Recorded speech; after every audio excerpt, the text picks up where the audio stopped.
이제 오늘 함께 할 하나님 말씀을 보겠습니다. 누가복음 17장 5절부터 6절까지 말씀 함께 보겠습니다. 사도들이 주께 여짜오되 우리에게 믿음을 더하소서 하니 주께서 이르시되 너에게 겨자씨 하나할 만한 믿음이 있었더라면 이 뽕나무더러 뿌리가 뽑혀 바다에 심기어라 하였을 것이요 그것이 너에게 순종하였으리라. 아멘. 설교 전에 잠깐 기도하겠습니다. 거룩하고 자비로우신 하나님, 오늘 우리를 하나님의 교회로 불러주시니 감사드리고, 그리고 우리 예배를 주장하여 주시고 받아주시니 하나님께 감사를 드립니다. 부족한 우리, 많은 흠이 있는 우리입니다. 그럼에도 불구하고 그렇게 바라봐 주지 않고 좋게 여겨주시니 하나님 감사를 드립니다. 우리의 기도와 그리고 우리 찬양을 받으신 하나님, 이제 하나님께서 설교자를 통하여 우리들에게 말씀을 전하실 차례입니다. 하나님, 설교자가 하나님 말씀을 잘 전하게 하나님께서 필요한 은혜를 내려주시옵소서. 그리고 하나님 말씀을 듣는 모두에게로 하나님 은혜를 더해 주셔서 설교자의 설교를 사람의 말로 받는 것이 아니라 그 안에 담겨져 있는 하나님의 음성을 발견하고 그 음성을 마음속에 잘 담아두는 믿음의 사람들이 되게 하여 주시옵소서. 담겨진 그 말씀이 각 사람의 삶 속에서 크게 움직이고 자라고 그리고 좋은 열매를 많이 맺어서 하나님께 영광 돌리게 하여 주시옵소서. 예수 그리스도 이름으로 기도합니다. 아멘.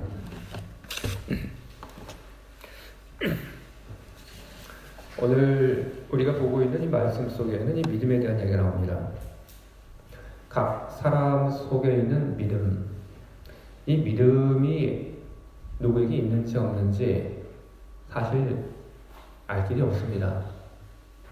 그리고 각 사람 속에 있는 그 믿음이 크기가 얼마나 되는지 그것을 알 재간은 없습니다.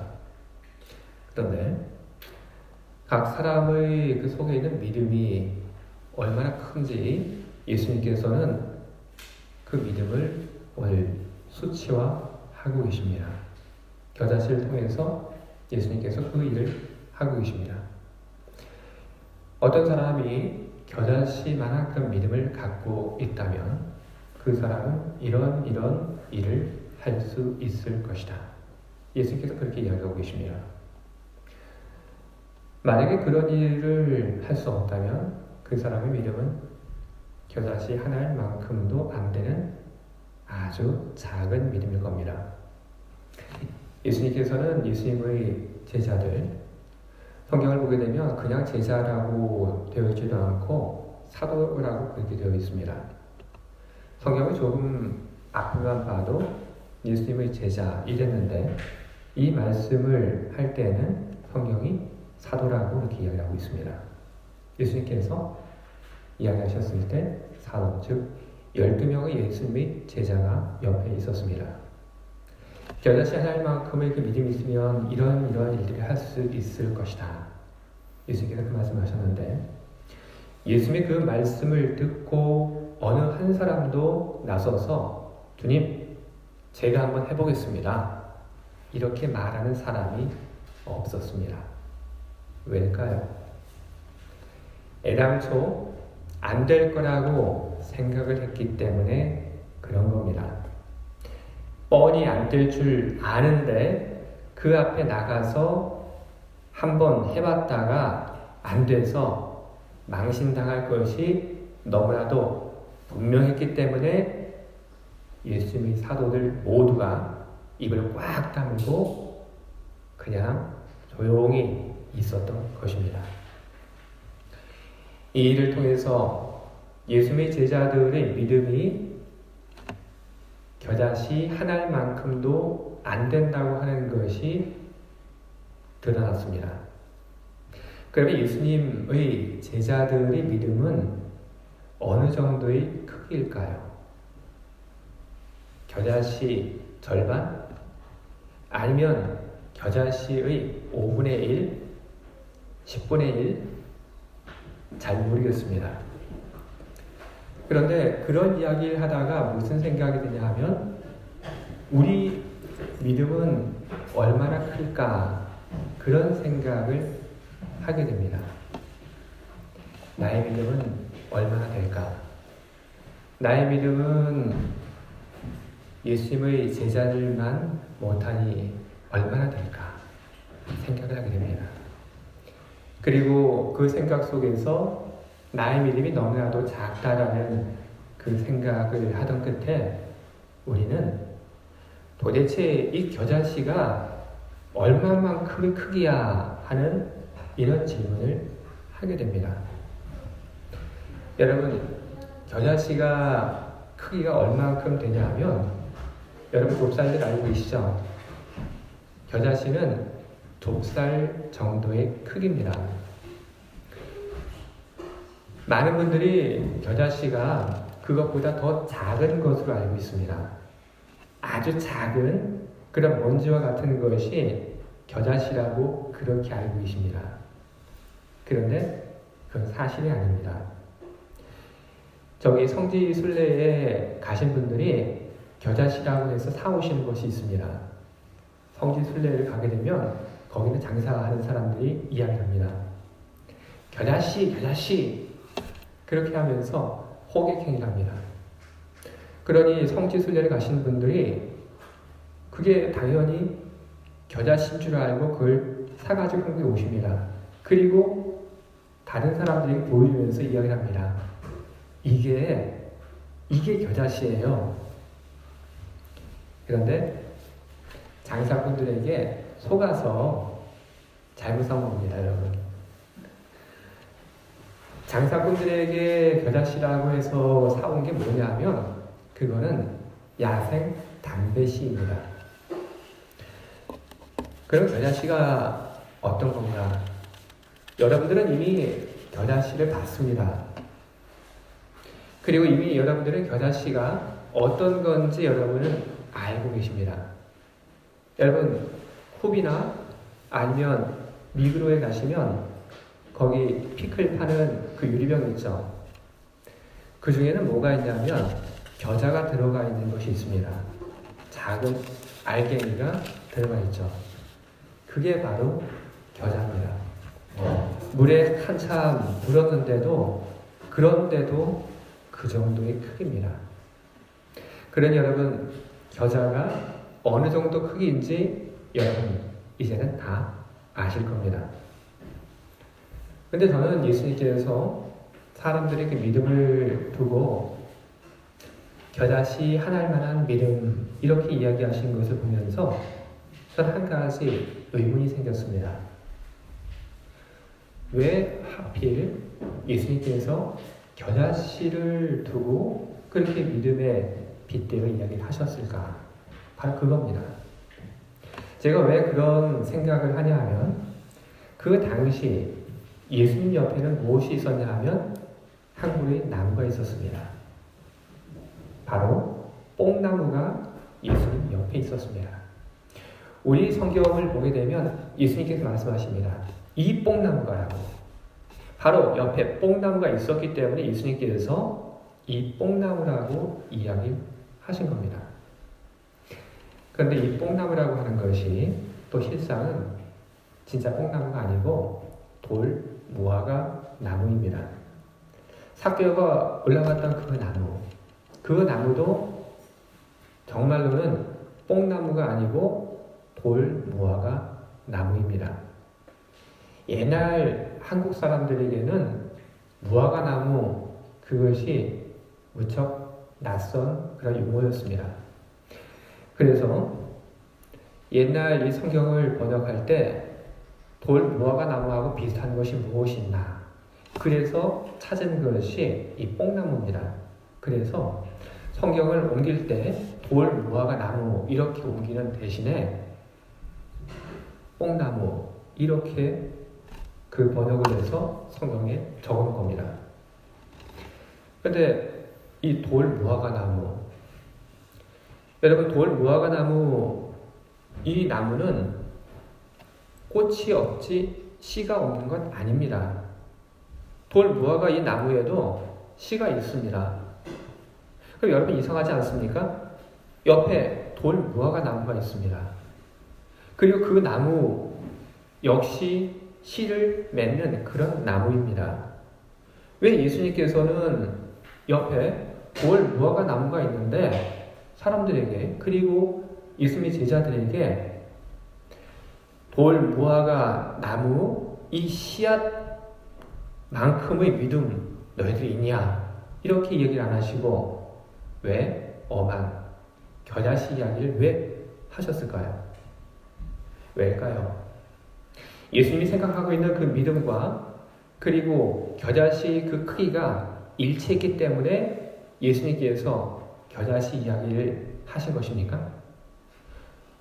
옆에 있었던 뽕나무라고 그렇게 번역이 되었던 돌 무화과 나무의 그 씨앗은 너무나도 작아서, 그래서 그걸 가지고 이야기하기에 적합하지 않아서 예수님께서 그래서 겨자씨 그 이야기를 하신 것입니까? 근데 사실 그렇진 않습니다, 여러분. 이 겨자씨라고 하는 이 말은 예수님 당시에 아주 적은 것을 이야기를 하는 그런 대명사였습니다. 아주 작은 것을 이야기할 때 사용했던 관용적인 표현입니다. 우리말에도 이런 관용적인 표현이 있습니다. 조그만 사람을 두고 하는 말이 있습니다. 뭐라고 이야기를 하냐면 이 주먹만한 놈, 그럽니다. 사람이 어떻게 이 주먹만 합니까? 그만큼 작다는 뜻으로 이 주먹만한 놈, 그렇게 이야기를 하는 겁니다. 예수님 당시도 마찬가지입니다. 작은 것을 이야기할 때 그때 사용이 되었던 것이 바로 겨자씨입니다. 이 겨자씨만한 이런 말. 그렇기 때문에 예수님께서 예수님의 그 제자들 앞에 두고 이 겨자씨만한 믿음도 없다, 이렇게 말씀을 하신 건 어떤 뜻이냐면 작은 믿음조차도 없다, 그 이야기를 하고 계신 겁니다. 만약에 작은 믿음이라도 있다면 그러면 이 나무더러 뽑혀서 바다에 가서 심겨져라, 이렇게 이야기하면 그 나무가 그렇게 순종을 할 거다. 그런데 내가 너희들 앞에서는 그런 작은 믿음조차도 볼 수 없다. 예수님께서 그 이야기를 하고 계십니다. 예수님의 그 말 속에서 이제 우리는 예수님께서 말씀하고 계시는 믿음, 그것이 무엇인지 우리는 그 믿음의 정체를 찾아가 봐야 하는 겁니다. 예수님께서 말씀하고 계시는 그 믿음이라고 하는 건 뭘까요? 이 나무더러 뽑혀서 바다에 심겨져라 하게 되면 그러면 나무가 뽑혀져서 확 날아가서 그래서 바닷가에 심겨질 것을 믿는 그 믿음을 예수님이 이야기를 하고 계신 것입니까? 아닙니다. 예수님께서는 그런 믿음을 이야기하고 있는 건 아닙니다. 예수님께서 이야기하고 있는 믿음은 전혀 다른 겁니다. 예수님에 대한 믿음, 그리고 그것이 아니라면 하나님에 대한 믿음을 이야기하고 있는 겁니다. 예수님에 대한 믿음을 가진 사람, 아니면 하나님에 대한 믿음을 가진 사람, 그 사람은 이런 일들도 할 수 있다고 하는 그것을 예수님께서 이야기를 하신 겁니다. 예수님에 대한 믿음, 그거는 또 뭘까? 우리는 생각을 하지 않을 수 없습니다. 예수님에 대한 믿음, 그것은 비단 예수님께서 메시아라고 하는 것을 믿는 그 믿음만을 이야기하는 것은 여러분 아닙니다. 예수님에 대한 믿음이라고 하는 것은 예수님에 대한 전 인격적인 믿음을 이야기하는 겁니다. 전 인격적인 믿음이라고 하는 것은 예수님의 말씀, 행동, 이 모든 것에 대해서 믿는 그런 믿음을 이야기를 하는 겁니다. 요한복음 4장 21절을 보게 되면 예수님께서 사마리아에 있는 한 여인을 만나서 그 여인에게 하신 말씀이 있습니다. 예수님께서는 그 여인에게 이렇게 말씀하셨습니다.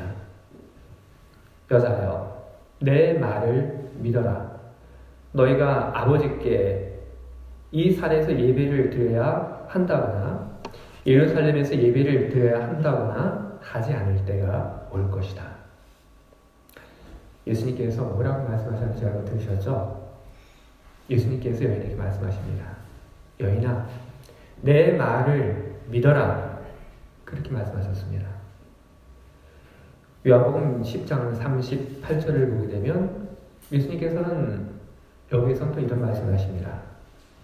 내가 그 일을 하고 있으면 나를 믿지는 아니할지라도 그 일을 믿어라. 그리하면 너희는 아버지께서 내 안에 계시고 또 내가 아버지 안에 있다는 것을 깨달아 알게 될 것이다. 예수님께서는 지금 예수님이 하고 계신 그 일에 대해서 신뢰해라. 그리고 믿어라. 그 이야기를 하신 겁니다. 예수님을 믿는다고 하는 것, 그건 여러분, 그거는 예수님의 신분, 자격, 그런 것을 믿는 것이 다는 아닙니다. 예수님을 믿는다고 하는 것은 예수님의 말씀 그 전체를 우리들이 믿는 겁니다. 예수님을 믿는다고 하는 것은 예수님의 행동, 그 모든 것에 대해서 선하신 뜻을 가지고 그분이 행동하고 있다고 하는 것을, 그것을 믿는 겁니다. 그것이 예수님을 믿는다는 것입니다. 예수님께서 복음서에 보게 되면 누군가의 그 믿음이 없다는 것을 이야기하신 적이 있습니다. 누군가의 믿음이 없다. 아니면 누군가의 그 믿음이 작다라고 예수님께서 좀 크리틱하시는 그런 일들이 있습니다. 근데 그때도 보면 예수님께서 왜 믿음이 작다라고 얘기를 하셨는지, 그리고 왜 예수님께서 왜 믿음이 없다라고 얘기하셨는지 따져보게 되면 제가 앞서 말씀드렸던 것과 이유는 똑같습니다. 예수님의 말을 믿지 않았기 때문에. 예수님의 그 행동에 대해서, 예수님이 하시는 그 행동이 정말로 선하신 의도를 가지고 하나님께서 원하시는 그 일을 이루어 나가고 계신다고 하는 것을 믿지 않았기 때문에, 그래서 예수님께서 믿음이 없다고, 그리고 믿음이 작다라고 예수님 앞에 있던 사람들에게 책망을 하고, 그리고 크리틱을 하게 된 겁니다. 여러분, 믿음, 예수님께서는 무척 자주 믿음을 이야기하셨습니다. 믿음이 왜 그렇게 예수님에게 있어서 중요한 그런 테마였을까요? 왜 예수님께서는 항상 믿음 그 이야기를 하셨을까요? 믿음은 여러분, 예수님과 나를 접붙여주는 끈과 똑같습니다. 포도나무 그 나무를 접을 붙입니다. 그리고 수박도 접을 붙입니다. 접을 붙이면 그냥 접붙이고 끝날 것이 아니라 접을 붙인 다음에 접붙인 그 주변을 끈, 실, 그것이 아니라면 하다못해 뭐 비닐 이런 것이라도 갖다가 묶어줍니다. 떨어지지 말라고. 그렇게 묶어주게 되면 그러면 접붙인 거기에 하나가 됩니다. 그래서 하나의 생명이 됩니다. 여러분, 믿음이 바로 그런 겁니다. 믿음이라고 하는 것은 예수님과 우리를 이어주는 것이고, 믿음이라고 하는 것은 예수님과 우리를 하나 되게 만드는 것입니다.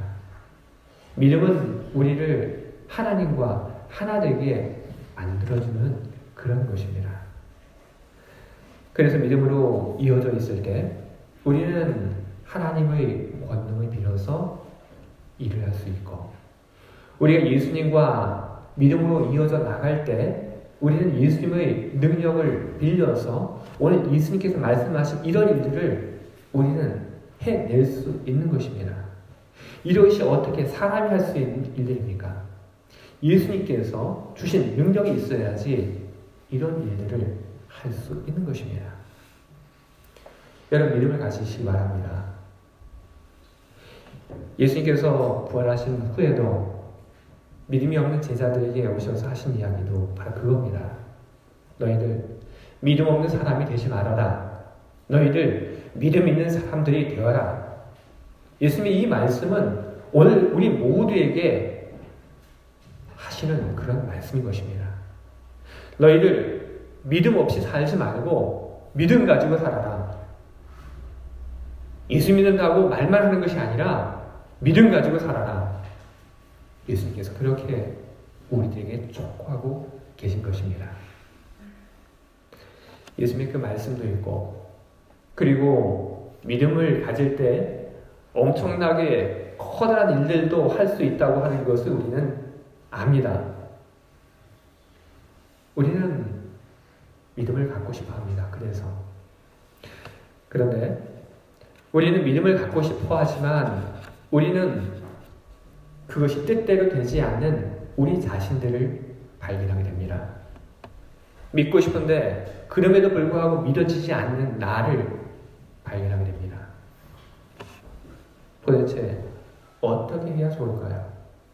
어떻게 해야지 우리 안에 그 믿음이 생겨나게 되는 걸까요? 여러분, 믿음이라고 하는 그것은 긴 시간들, 그리고 긴 시간들 속의 채워지는 사건, 경험들, 그것을 통해서 믿음은 생겨나는 것입니다. 상대가 나에게 믿음을 주어야지, 그래야지 믿음이 생겨나는 것입니다. 히브리인들이 출애굽을 한 후에 광야에서 40년의 시간을 보냈습니다. 광야에서 보낸 40년 동안의 그 시간들이 단지 징벌적인 그런 시간들이었을까? 아닙니다. 그 시간들은 단지 징벌적인 그런 시간들이 아니라 그 시간들은 히브리인들이 하나님에 대한 믿음을 키워나가는, 갖는 그런 시간들이었던 것입니다. 그 시간들 동안 어떤 일들이 있었습니까? 하나님께서 매일매일 일용할 양식을 다 내려주셨습니다. 단 하루도 빠뜨리지 않고 하나님께서는 매일매일 양식을 내려주셨습니다. 그리고 광야, 어디로 가야 할지 알지 못하는 그곳에 하나님께서는 구름기둥과 그리고 불기둥으로 항상 함께하여 주셨습니다. 힘들지 않도록 지켜주시고 보호하여 주시고 언제 가야 할지 어디로 가야 할지 항상 하나님께서는 정확한 때에 그리고 정확한 길로 히브리인들을 이끌어 주셨습니다. 그것을 히브리인들은 배우고 그리고 그것을 경험을 했습니다. 또 광야에서 무슨 일들이 있었습니까? 히브리인들보다 더 사납고 더 강한 군대를 가진 그런 적들을 만났습니다. 그런데 하나님께서는 그때마다 히브리인들에게 오셔서 이야기를 하십니다. 두려워하지 말아라. 내가 너희와 항상 함께할 것이다. 내가 그들을 네 손에 붙일 것이다. 히브리인들이 전쟁을 했습니다. 하나님께서 함께 하신다는 그 이야기가 있을 때 그들은 단 한 번도 전쟁에서 패배한 적이 없습니다. 그 사건들을 통해서 히브리인들이 배운 것은 무엇일까요? 그들은 바로 하나님을 배웠고 그들은 하나님에 대한 신뢰를 그 광야에서 키워나갈 수가 있었던 것입니다. 우리도 역시 마찬가지입니다. 그런데 여러분, 우리가 한 가지 또 생각을 해야 할 것이 있습니다. 그것은 믿음이 생기지 않는다고 해서 믿음이 생기지 않는 그 탓을 상대에게만 다 해서는 안 된다는 것입니다. 나에게 믿음이 생기지 않았다고 해서 그 믿음이 생기지 않은 것을 다 하나님의 탓으로 여러분 과연 할 수 있습니까? 만약에 그것이 가능하다고 한다면 오늘 예수님께서 하신 이 말씀은 정말 잘못된 것입니다. 하지만 믿음이 생기지 않는 것이 다만 하나님만의 잘못이 아니기 때문에, 그렇기 때문에 예수님께서 오늘 우리가 읽은 이 본문의 말씀을 우리에게 하셨고, 그리고 또 다른 곳에서 믿음이 없는 사람들을 앞에 두고 나무라셨고 책망을 하신 것입니다. 믿음, 그것은 믿음을 주는 쪽의 그런 역할, 중요한 것 못지않게 믿음을 갖기 위한 또 다른 쪽에서의 그 노력, 그것도 여러분 분명히 있습니다. 계시록 3장 20절을 보게 되면 예수님께서 이런 이야기를 하십니다. 볼지어다 내가 문 밖에 서서 두드리노니 누구든지 내 음성을 듣고 문을 열면 내가 그에게로 들어가 그로 더불어 먹고 그는 나로 더불어 먹으리라. 예수님께서 뭐라고 말씀하셨죠? 문을 열면, 그렇게 얘기를 하십니다. 그 문은 여러분 어떤 문입니까? 바로 마음의 문입니다. 내 마음의 문, 그 마음의 문을 열라고 그렇게 예수님께서 말씀하고 있는 겁니다. 우리는 마음의 문을 열기 위해서 우리는 어떤 노력들을 해왔습니까? 우리는 마음의 문을 열기 위해서 우리는 노력을 해야 합니다. 믿음을 갖기 위해서 우리는 노력을 해야 합니다. 어떤 노력을 해야 할까요? 성경을 보게 되면 하나님을 시험하지 말라는 그런 말씀이 있습니다. 그런데 또 어떤 말씀도 있냐면 하나님을 맛보아 알아라 하는 이 말씀도 있습니다. 이 두 말씀을 가만히 들여다보게 되면 똑같은 말씀인 것 같습니다. 똑같은 사건의 두 얼굴인 것처럼 그렇게 보입니다. 우리는 하나님을 시험하지 말라는 그 말씀, 그리고 예수님께서 광야에서 시험을 받을 때 하나님을 시험하지 말라는 그 말씀을 인용한 것을 우리는 떠올리며 하나님을 시험해서는 안 된다라고 우리는 그렇게 알고 있습니다. 맞습니다, 여러분. 하나님을 시험해서는 안 됩니다. 하지만 그것은 하나님을 맛보아 아는 것과는 여러분 전혀 다른 것입니다. 하나님을 시험하지 말라고 하는 것, 그것은 아주 쉽게 이야기하면 어떤 것이냐면 이런 겁니다. 하나님,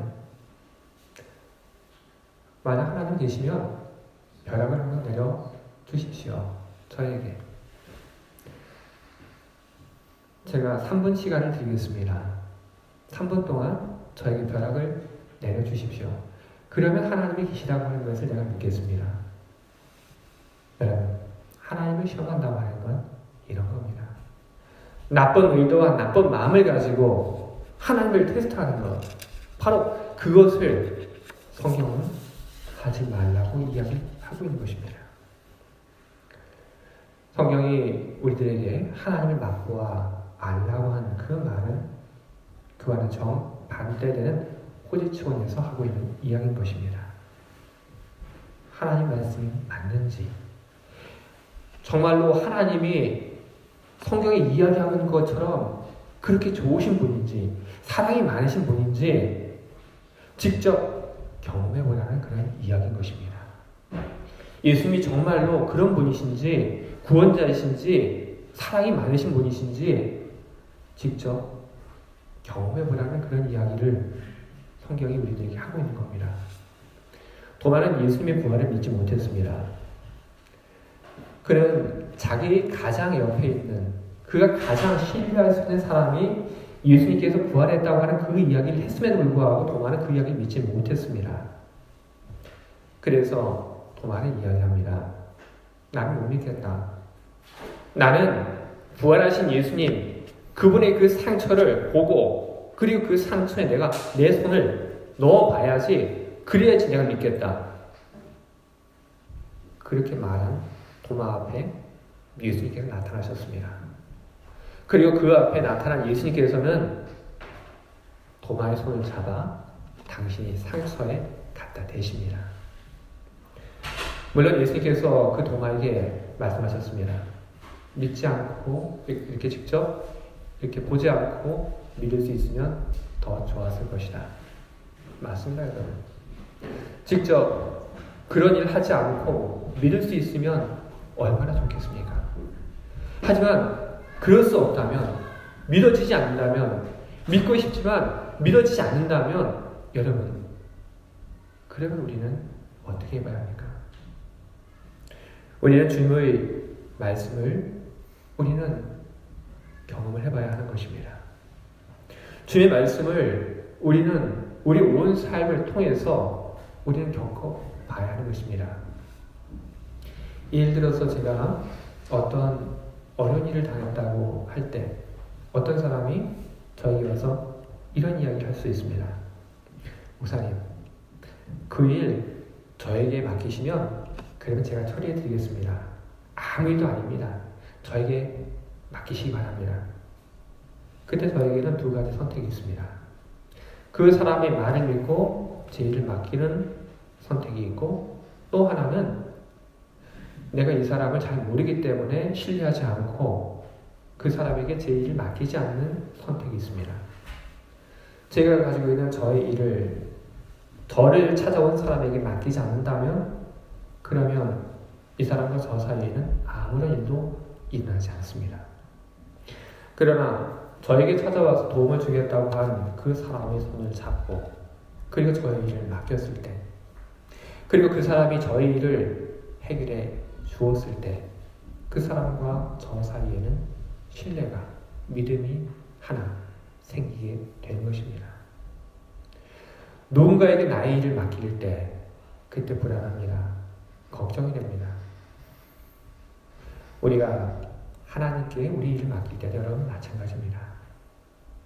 우리는 불안합니다. 염려됩니다. 하지만 그럼에도 불구하고 우리는 우리 일을 주님께 맡길 줄 아는 그런 사람들이 되어야 하는 것입니다. 바로 그 일 하나를 통해서 우리는 하나의 믿음을 우리는 얻게 됩니다. 그리고 그런 일들이 반복되고 반복되어 나갈 때 우리는 하나 더하기 하나, 우리는 계속해서 새로운 주님과의 경험을 통해서 우리는 더 많은 믿음의 조각들을 우리는 얻게 되는 것입니다. 우리 믿음은 여러분 작습니다. 처음부터 위대하고 커다란 믿음을 가지고 태어난 사람이 과연 누가 있겠습니까? 우리 믿음은 너무나도 작고 보잘것없습니다. 마치 겨자씨와 똑같습니다. 하지만 그 겨자씨는 땅에 심어지고 그 겨자씨는 자라고, 그래서 그 겨자씨는 후에 창대하게 그렇게 변화가 됩니다. 작다는 것의 대명사인 겨자씨, 그것이 자라게 되면 어떻게 되는지 예수님께서는 성경의 또 다른 곳에서 그 이야기를 하십니다. 누가복음 13장 18절에서 예수님께서 말씀하십니다. 하나님의 나라가 무엇과 같을까? 내가 무엇으로 비교할까? 마치 사람이 자기 채소밭에 갖다 심은 겨자씨 하나 같으니 자라 나무가 되어 공중의 새들이 그 가지에 깃들였느니라. 아멘. 여러분, 예수님께서 이 겨자씨가 후에 나무가 된다 그렇게 말씀을 하셨습니다. 근데 사실 겨자는 여러분 나무 아닙니다. 나무가 아니라 겨자는 풀입니다. 근데 이 겨자가 자라게 되면 키가 2m에서 좀 큰 거는 3m까지 자라나게 됩니다. 그리고 이 씨가 맺혀질 그 무렵이 되게 되면 이 줄기에서 습기가 빠지게 되고, 그래서 단단해집니다. 나무처럼. 그때가 되게 되면 이 겨자 위에 새가 몇 마리 올라앉아도 그래도 전혀 문제가 되지 않습니다. 그때 이 겨자는 새 몇 마리쯤 전혀 문제없이 버팁니다. 예수님께서 겨자씨가 자라서 나무가 된다고 말씀하셨는데, 예수님께서 겨자씨가 자라서 어떻게 되는지 그 겨자씨 생태를 몰라서 그래서 예수님께서 나무가 된다 이렇게 말씀하신 것 여러분 아닙니다. 예수님께서는 다 알고 계십니다. 예수님께서 나무가 된다고 이야기하신 것, 그것은 그 작은 것이 얼마나 크게 되는지 그 작은 씨앗의 그 성장을 예수님께서 이야기하기 위해서 예수님께서는 그 작은 씨앗이 나무가 된다 그렇게 말씀을 하신 것입니다. 우리 믿음은 그렇습니다. 제일 처음 우리 믿음은 작습니다. 아주 희미해서 눈에 보이지도 않습니다. 그러나 우리 믿음은 나무처럼 크게 자라날 수 있습니다. 우리 믿음을 여러분 그렇게 키워야 하는 것입니다. 우리 믿음이 커지면 커질수록 우리 삶에 여러분 많은 것이 달라집니다. 믿음은 여러분 힘이라고 이렇게 이야기합니다. 믿음은 힘이라고 하는 그 말 많이 듣습니다. 하지만 저에게 믿음은 힘이라고 하는 이 말이 다소 막연하게 그렇게 들립니다. 그런데 믿음은 힘이라고 하는 이 말을 제가 조금 바꿔보니까 믿음이 힘이라고 하는 이 말이 저에게는 잘 이해가 되었습니다. 저는 믿음이 힘이라고 하는 이 말 대신에 저는 이렇게 바꿔봤습니다. 믿음도 힘이다. 여러분, 지식, 그거는 힘입니다, 여러분. 그리고 여러분들 주변에 있는 많은 좋은 사람들, 그 사람들 역시 여러분들의 힘입니다. 그리고 여러분들이 가지고 있는 돈, 그것도 여러분들의 힘입니다. 그런데 여러분, 과연 그런 것들만 여러분의 힘입니까? 아닙니다. 믿음 역시 그 무엇과도 비교될 수 없는 우리의 커다란 힘인 것입니다. 우리는 그런 일들을 우리는 참 많이 봅니다. 한 개인이 가지고 있는 믿음, 그것이 한 개인을 어떻게 바꿔나가는지 우리는 많이 봅니다. 한 사람이 가지고 있는 정치적인 종교적인 신념, 그것이 한 사람을 어떻게 끌고 나가는지 우리는 참 많이 봅니다. 우리는 그 속에서 우리는 이야기할 수 있습니다. 믿음, 그거는 한 사람을 이끌어가는 힘이다. 바울과 실라가 감옥에 갇혔을 때도 역시 그랬습니다. 그들은 감옥에 갇혔습니다. 억울하게 돌게 맞고 그들은 감옥에 갇혔습니다. 하지만 그들은 그 감옥 속에서 그들은 노래했고 그들은 기도했습니다. 그들은 믿음이 있었습니다. 하나님에 대한 믿음이 그들에게는 있었습니다. 하나님의 뜻 가운데 우리를 이곳까지 인도해 내셨다고 하는 그런 믿음이 그들에게는 있었습니다.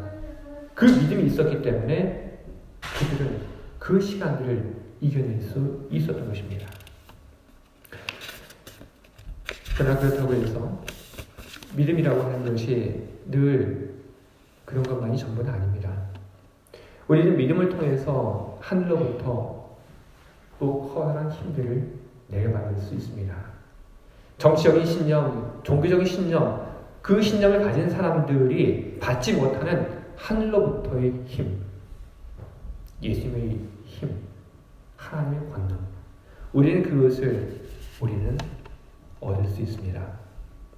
성경을 보게 되면 성령의 힘입어 이런 말들이 참 많이 나옵니다. 무슨 이야기냐면 성령이 주시는 힘으로 무언가를 한다는 그런 이야기입니다. 우리는 성령의 힘입어라고 하는 말 대신에 우리는 이렇게도 이야기할 수 있습니다. 예수의 힘입어. 예수님이 주시는 그 힘을 가지고 산다는 그런 이야기인 것입니다.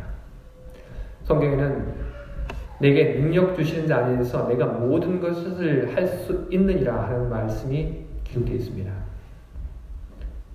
얼마나 하늘로부터 내려받은 그 힘을 가지고 얼마나 많은 일을 할 수 있는지 단적으로 표현하고 있는 말씀인 것입니다. 여러분, 믿음.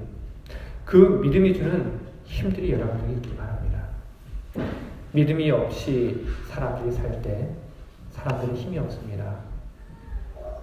나 자신의 삶을 이끌어갈 힘도 없고 그리고 옆 사람에게 나눠줄 힘도 없습니다.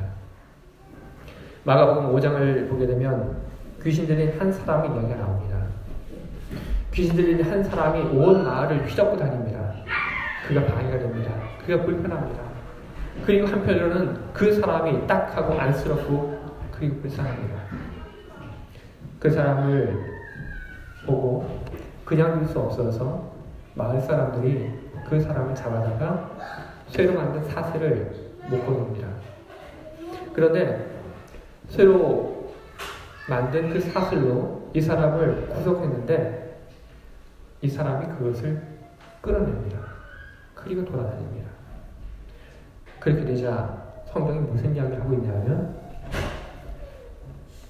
더 이상 이 사람을 어떻게 하지 못했다. 왜?